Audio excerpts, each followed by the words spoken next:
Hi guys, I'm Faye. And I'm Kit. And welcome back to the channel. You're asking me. Take two. So in our last video we looked at our top 5 tropes, and in this video we're going to look at the ones top 5 we really don't like.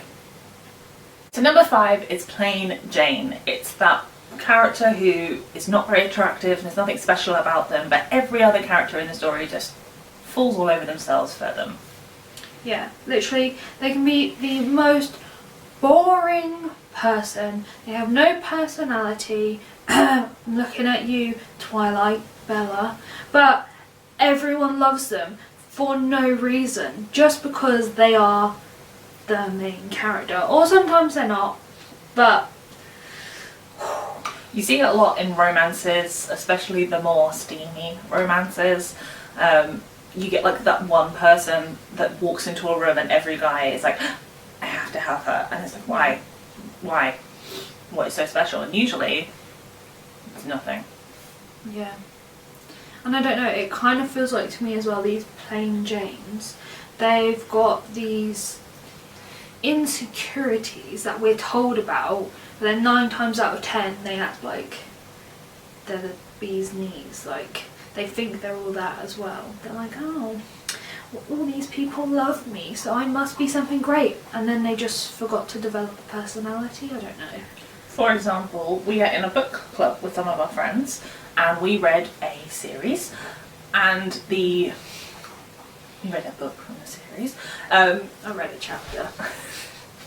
One of the characters in it was insecure about her appearance, and she had suffered trauma in the past, so she was insecure around men, but then in the next sentence she would walk into a room and assume that every single man wanted her, and because of the type of book it was, every single man wanted her. So the whole I've got insecurities about the way I look, but obviously he's in love with me is a big contradiction.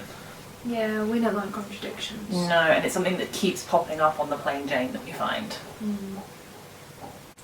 Number 4 is the mentor trope. Now, as a fantasy writer, primarily, mentors are kind of a big part, especially when it's the whole transported into a new world. So now here's learning all of our magic and how things... Dumbledore. Yeah, pretty much. They're normally, the mentor is normally the old guy with the long white beard who's like, now, children, welcome to your new life. Let me teach you how to do some magic.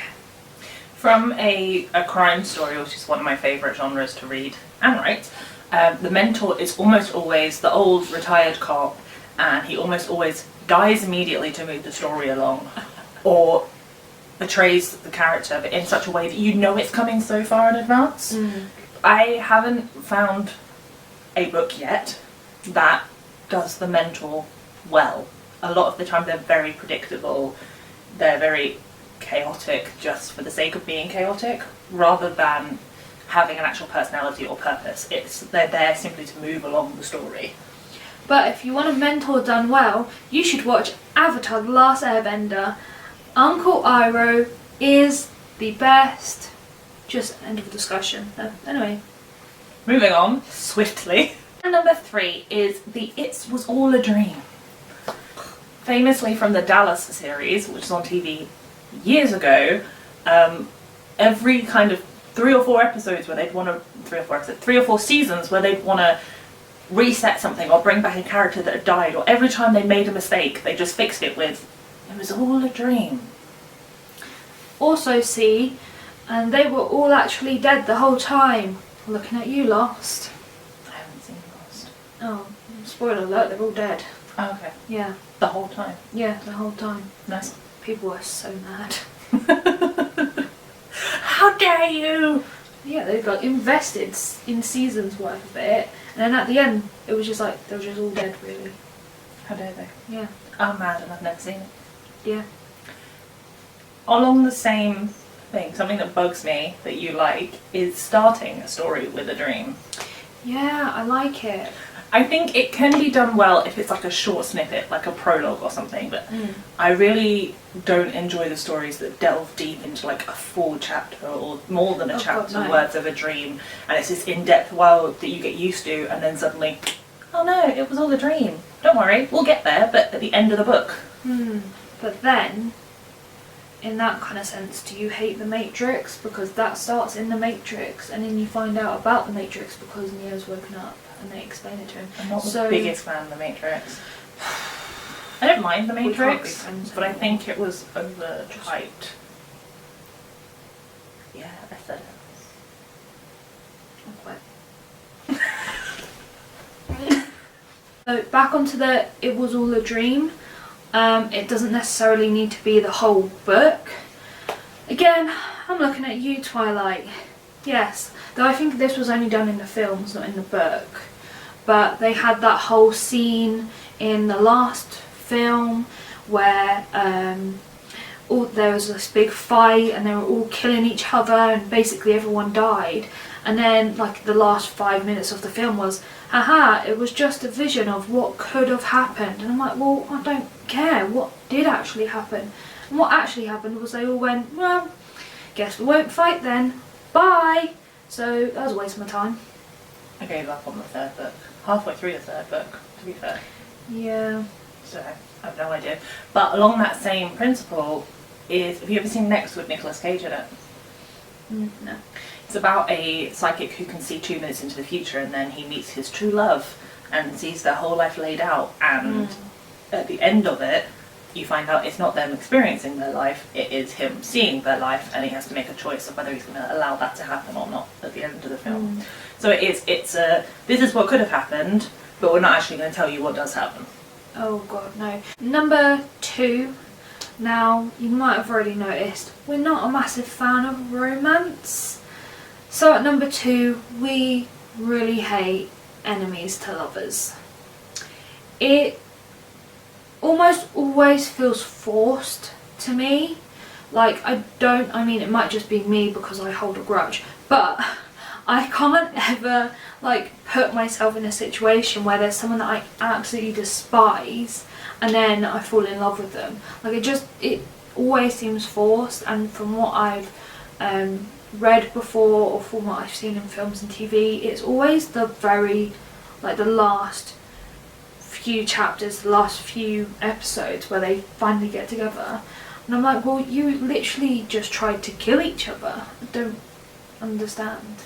The few times they introduced it earlier, it's always a very toxic relationship, always flashing back on the conflict that they had to start the relationship. Yeah. And it's just very uncomfortable to watch. Even if they form what is somewhat a stable relationship, it's never gonna work, basically, and you can see it happening.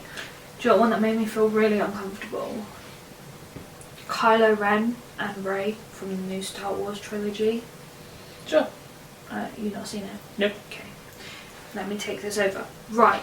So basically Disney did their thing and they made them from enemies to lovers in the end. I'm not going to spoil the ending necessarily. I wouldn't recommend watching it, to be honest, but that's just my opinion. But they spend this whole time with the conflict and the dark side versus the light side, you know, it's Star Wars, so that's basically the gist of it. And then all of a sudden, it's like the last, this is what I mean, it's the last episode. So they've got these 2 episodes, which are full-length films, where they're conflict and they're trying to basically kill each other. And then all of a sudden in the last one, they become lovers. And do you know what makes it worse? Is the enemy, the one who's the bad guy, has normally always done something absolutely horrific. Like, you would have heard about this. In the first of the last trilogy, so I think it's episode 7. Yeah, episode 7, right? Kylo Ren, who is also known as Ben Solo, right? He's the child of Leia and Han. And he murders his own dad. Yes. In the first episode. Kills Han Solo, which, betrayal. Firstly, How can you kill off Han Solo? Right, that's a different topic anyway. But he kills his dad, and then by the end of it, they all just forgive him. Oh, you built another Death Star to try and kill us all? Well, that's fine because you came through in the end. Like, no, that's not okay. What? It's a big part of the enemies to lovers, isn't it? Oh, I hate it. They try and do like an end of villain redemption, Yeah. but it's not them redeeming themselves at all. It's kind of, I've fallen in love with the. Usually it's a man, isn't it? It's fallen in love with the heroine or something along those lines, and it's I've fallen in love with the heroine, so I'm going to do one mild deed to try and make up for it. Exactly, and the heroine goes, oh okay, and then because everyone loves the heroine, it's suddenly the genocide or whatever is forgiven. Yeah, I mean, it's like we were talking about in the last video with the redemption arc.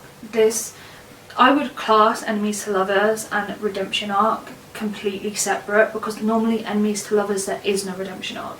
It's just they've fallen in love, so now he's like good minor. And all is forgiven.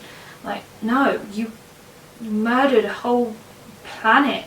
Like, I don't forgive you. No, that's alright, we're in love now. It's all good. No, to be honest, I didn't like Rey anyway, so I don't forgive either of them.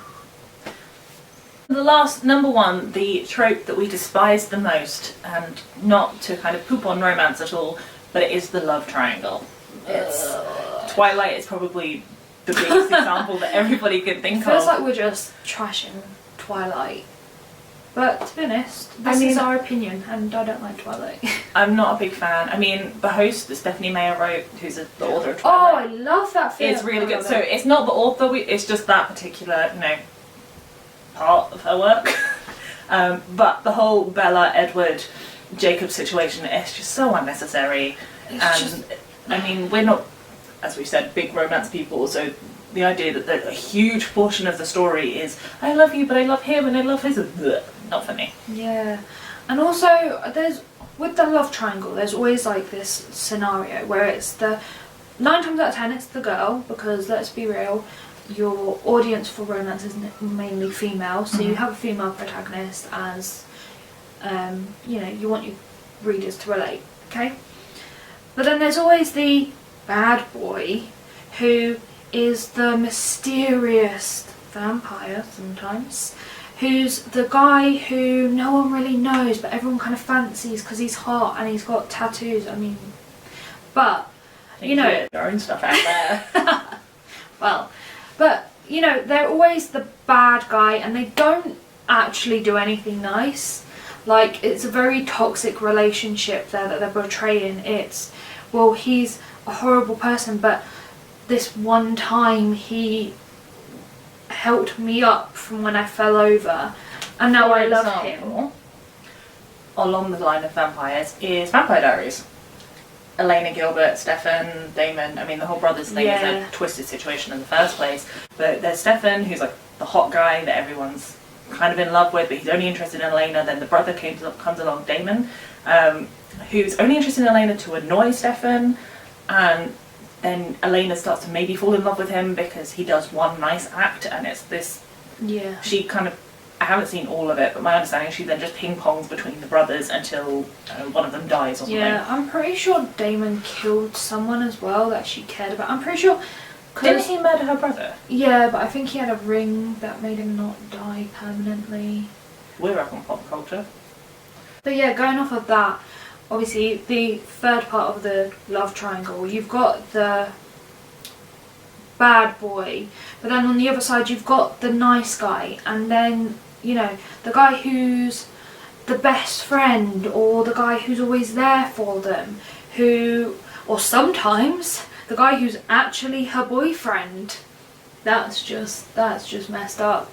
But it happens, and then they always end up choosing the bad guy as well in the toxic relationship, and that annoys me the most, because that is obviously promoting that kind of relationship as romantic.